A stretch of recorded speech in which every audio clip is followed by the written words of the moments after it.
A half double crochet stitch is the next tallest stitch after the single crochet. To make this stitch, wrap the yarn around the hook and insert the hook from front to back into the stitch on previous row, under the 2V strands at the top of the stitch.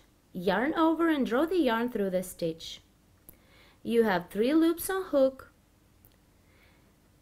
Yarn over and draw the yarn through all 3 loops to complete 1 half double crochet stitch. Let's repeat.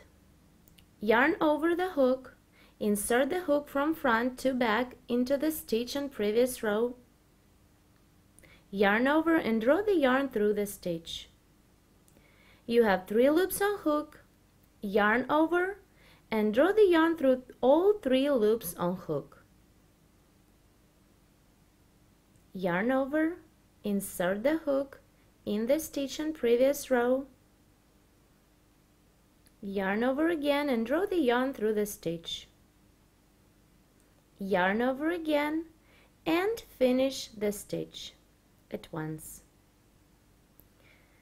We've made a half double crochet stitch.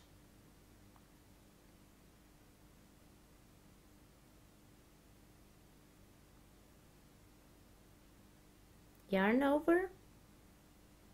Insert the hook from front to back into the stitch. Yarn over and draw the yarn through the stitch. You have 3 loops on hook. Yarn over and finish the stitch at once.